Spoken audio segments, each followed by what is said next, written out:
성경 통독 레시피 121페이지 11과 교육의 성공 사례 통포인트 사사시대 아름다운 율법 구현의 예.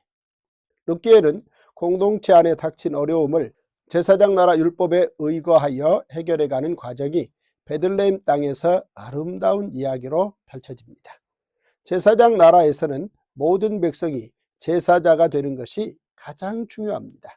제사장 나라 법을 잘 알고 실천하는 보아스는 나오미가 제사장 나라의 제사자로 설 수 있도록 땅을 찾아주고 룻을 통하여 가문을 이어갑니다.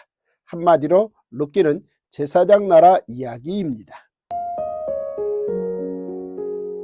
1. 나오미의 교양과 룻의 선택. 사사시대에 흉년이 듭니다. 흉년은 하나님과 제사장 나라 언약을 맺은 이스라엘이 제사장 나라 법을 지키지 않았을 때 받게 되는 1단계 징계입니다. 룻기는 사사시대에 제사장 나라 1단계 흉년 징계가 있었던 때의 이야기입니다. 베들레헴 땅에 살던 엘리멜렉과 나오미, 그들의 두 아들은 하나님의 징계를 피해 땅의 경작권을 팔아서 모압 땅으로 이주했습니다.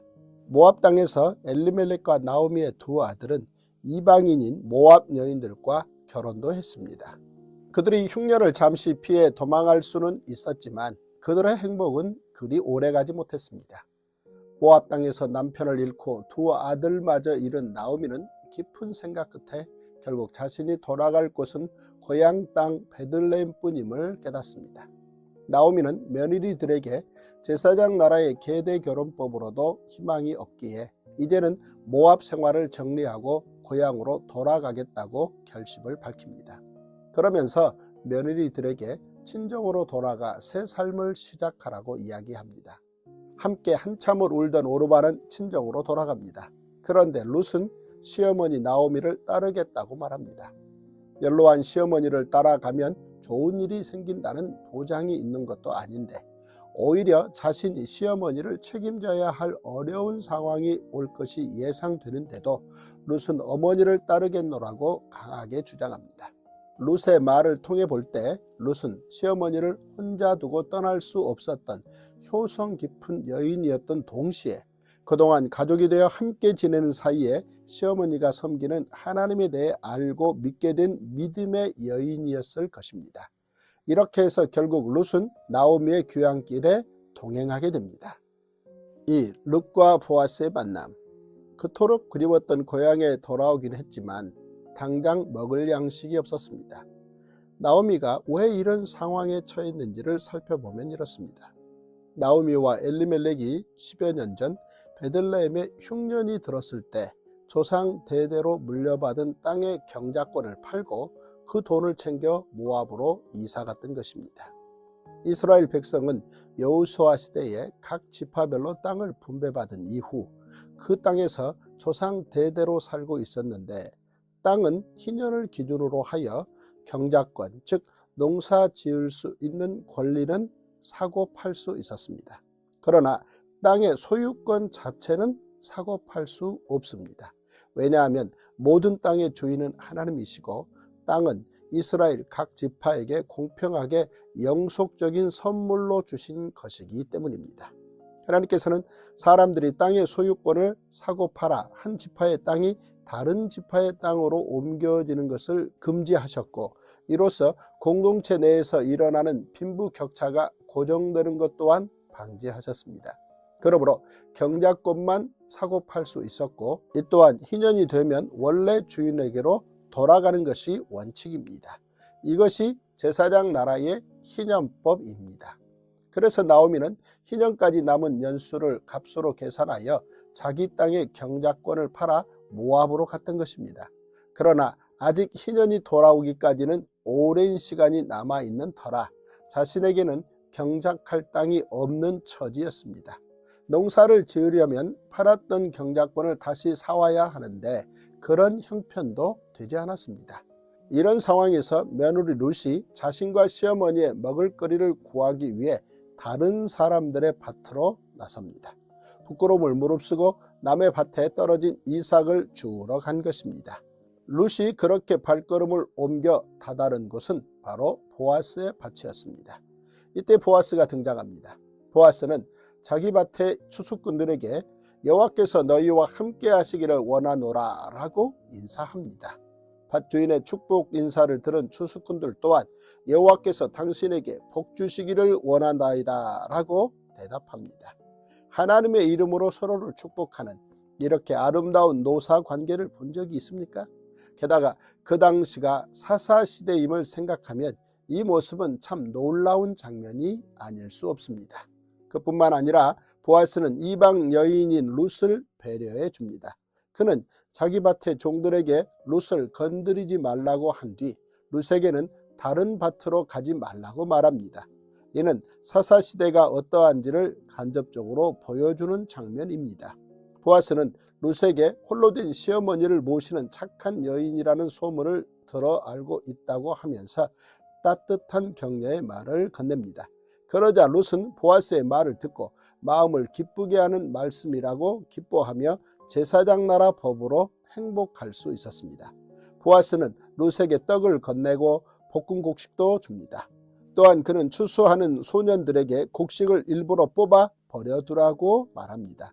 이것은 너희가 너희의 땅에서 곡식을 거둘 때 너는 밭모퉁이까지 다 거두지 말고 내 떨어진 이삭도 줍지 말며 내 포도원의 열매를 다 따지 말며 내 포도원에 떨어진 열매도 줍지 말고 가난한 사람과 거류민을 위하여 버려두라 라는 레위기의 율법을 기억하고 지키는 모습입니다.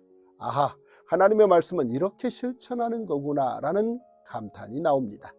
하나님을 마음에 모신 두 사람, 룻과 보아스의 만남이 참으로 아름답습니다. 3. 룻과 보아스의 결혼, 베들레헴 성문재판. 나오미와 룻이 베들레헴에 돌아왔을 때는 보리추수를 시작할 때였다고 기록되어 있습니다. 보통 2주 정도 걸리는 추수기간이 끝나갈 무렵 시어머니 나오미가 룻을 불러 보아스가 자기 집안의 기업을 물을 사람이라고 말합니다. 기업을 물은다는 것은 형제가 자식 없이 죽었을 경우 가까운 친족이 죽은 형제의 미망인과 결혼을 하여 그 가문의 후사가 끊어지지 않도록 하는 것입니다. 이것을 계대 결혼이라고 합니다. 그리고 기업 물을 자의 또 하나의 의무는 어떤 친족이 가난하여 생계를 위해 자신의 토지 경작권을 팔았을 때 그 판 것을 물을 사람이 되어 산 사람에게 그 값을 대신 치르고 친족의 재산을 되찾아 주는 것입니다.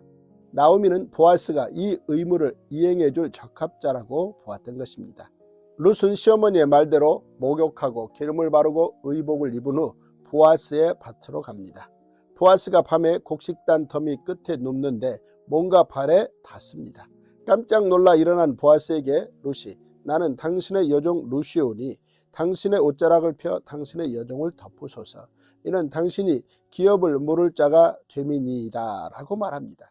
그런데 보아스는 밤중에 두려운 마음으로 자기 곁을 찾아온 룻에게 내 딸아 여호와께서 내게 복 주시기를 원하노라.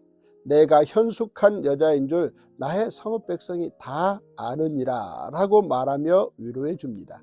그리고 나오미 가족의 기업 물을 자로 자기보다 더 가까운 친족이 있다는 사실을 알려줍니다.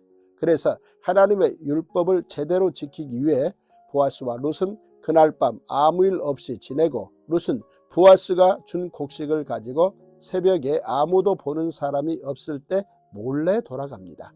다음날 보아스는 성읍 장로들을 부릅니다. 제사장 나라 성문 법정에서 민형사 문제를 결정하기 때문입니다. 이곳에서 보아스는 자신보다 엘리멜렉과 더 가까운 친족을 불러 기업 물을 자의 법을 말하며 나오미의 기업을 물러주라고 이야기합니다. 이 말을 들은 첫 번째 기업 물을 자가 나오미를 책임지겠다고 말하자 보아스가 계대결혼법을 꺼내며 룻의 존재를 알립니다. 그러자 그는 자신의 기업에 손해가 있을 것을 염려해 기업을 무르지 못하겠다고 물러섭니다. 그래서 이 일은 보아스의 순위로 넘어옵니다. 보아스는 그 책임을 받아들여 룻을 자기 아내로 삼습니다. 하나님의 기쁨과 이웃의 기쁨을 위해 살았던 보아스와 룻, 이들의 인생이 참으로 아름답습니다. 여기서 또 한 가지 생각할 것은 제사장 나라로 들어온 이방 여인을 허락해준 놀라운 성문 법정의 판결입니다. 룻이 이방 여인임에도 성읍 장로들은 제사장 나라 법에서 제외시키지 않았습니다. 그들은 베들레헴 성문 재판을 통해 제사장 나라 법이 모든 민족을 위한 법이라는 신뢰를 보여주었습니다. 4. 보아스의 족보. 보아스가 살던 사사시대는 대부분의 사람이 자기 소견에 오른 대로 살았던 시대입니다. 그런데 보아스는 다른 사람들과는 달리 하나님의 말씀을 붙들며 살았습니다. 첫째는 물론 하나님의 은혜요, 둘째는 그의 족보를 통해 그 이유를 짐작해 볼 수 있습니다. 룻기의 맨 마지막 부분에 보아스의 족보가 나옵니다. 살몬은 보아스를 낳았고 보아스는 오벳을 낳았고, 그런데 여기서 잠깐 마태복음 1장 5절을 찾아봅시다. 살몬은 라합에게서 보아스를 낳고 보아스는 룻에게서 오벳을 낳고 오벳은 이새를 낳고 이새는 다윗 왕을 낳으니라. 살몬의 아내가 누구입니까? 바로 여리고성에서 정탐꾼을 숨겨주었던 믿음의 여인 라합입니다. 라합은 역사를 보는 안목을 가진 여인, 하나님을 볼 줄 아는 여인이었습니다. 그래서 여리고 사람들이 다 죽어갈 때 그 여인은 자신과 가족의 생명을 구했고 동시에 하나님의 능력으로 여리고성이 무너지는 것을 목격할 수 있었습니다. 그런 라합이 후손들에게 무엇을 가장 열심히 가르쳤겠습니까?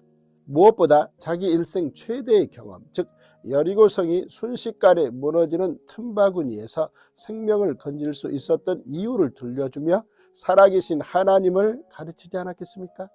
그래서 보아스가 하나님의 말씀을 열심히 외우고 실천하며 살았던 것입니다. 그야말로 제사장 나라 교육에 빛나는 성공 사례로 꼽힐 만한 아름다운 가정입니다. 이처럼 룻기에는 하나님의 말씀대로 책임을 다한 보아스의 순종과 믿음, 아픈 세월을 통해 성숙한 신앙인으로 거듭난 나오미, 그리고 생명을 다해 하나님과 시어머니를 믿고 따른 룻의 삶이 아름답게 그려져 있습니다. 하나님께서 주신 율법이 진정 인간의 삶과 공동체의 수준을 아름답고 존귀하게 갖고 갈 수 있는 가장 좋은 길이라는 사실을 분명하게 보여준 룻기 이야기는 과연 사사시대의 한 줄기 시원한 생수 같습니다. To the cross, 십자가로 향하는 레시피, 기업 물을 자 예수님의 베들레헴 탄생. 보아스의 제사자를 위한 헌신, 예수님의 십자가 대속으로 이어지다. 보아스는 베들레헴으로 돌아온 나오미와 룻이 하나님께 제사자로 다시 설 수 있도록 헌신했습니다. 즉 그는 기업 물을 자의 법에 따라 자신의 기업에 손해가 있음에도 룻을 아내로 삼아 엘리멜렉의 기업을 대신 책임져 주었습니다. 제사자는 반드시 제물을 들고 하나님 앞에 서야 합니다. 땅의 소출을 통해 예물을 얻지 못하면 제사할 수 없습니다. 따라서 보아스를 통해 이들은 하나님 앞에 용서받을 수 있는 제사자의 조건을 갖추게 됩니다. 제사자를 위한 보아스의 헌신은 이후 예수님의 십자가 대속으로 이어집니다. 예수님께서는 모든 민족이 하나님 앞에 예배자로 설 수 있도록 십자가를 대신 지시며 희생 제물이 되셨습니다. 베드로의 고백처럼 죄에서 대속함을 받은 것은 은이나 금같이 없어질 것으로 된 것이 아니요 오직 흠없고 점없는 어린 양 같은 그리스도의 보배로운 피로 된 것입니다. 미가 선지자 보아스와 다윗의 베들레헴을 예수님의 탄생지로 예고하다. 룻기는 베들레헴이라는 작은 마을에서 일어난 이야기입니다. 사사시대였지만 베들레헴은 거룩이 삶의 현장에서 실현되는 장소였습니다. 보아스와 성문제파를 이끄는 장로들은 제사장 나라 법을 잘 지켜 행함으로 하나님의 기쁨과 이웃의 기쁨을 만들었습니다. 베들레헴의 복된 이야기는 룻기에서 본격적으로 시작됩니다. 베들레헴은 이후 다윗이 태어난 장소이며 이곳에 사무엘이 기름을 들고 찾아와 다윗을 왕으로 예선합니다. 그리고 보아스와 다윗의 베들레헴은 미가 선지자를 통해 예수님의 탄생지로 예고됩니다. 베들레헴은 룻과 보아스의 만남, 다윗과 사무엘의 만남이 이루어진 장소였고 이후 예수님의 탄생 때에는 천사들, 목자들, 동방박사들이 찾아와 아기 예수님을 경배한 소중한 장소가 됩니다. 아브라함과 다윗 족보의 징검다리 보아스. 룻기의 마지막 장에 기록된 다윗까지 이어지는 족보를 통해 신앙이 계승되었음을 확인할 수 있습니다. 성경의 족보는 신앙 계승의 증거입니다. 족보에 등장하는 이름 중 살몬은 여호수아가 여리고성에 보냈던 2명의 정탐꾼 중 한 명이었고, 라합은 상천하지 하나님을 고백한 지혜로운 여인이었습니다. 또한 보아스와 룻은 오벳을 낳았는데 그는 다윗 왕을 낳은 이새의 아버지입니다. 하나님을 경외하고 섬기는 아브라함의 후손 히브리인의 신앙은 이렇게 족보를 통해 이어지며 결국 아브라함과 다윗의 자손 예수 그리스도로 이어집니다. 아브라함과 다윗의 자손 예수 그리스도의 계보라. 살몬은 라합에게서 보아스를 낳고, 보아스는 룻에게서 오벳을 낳고, 오벳은 이새를 낳고, 이새는 다윗 왕을 낳으니라. 야곱은 마리아의 남편 요셉을 낳았으니 마리아에게서 그리스도라 칭하는 예수가 나시니라.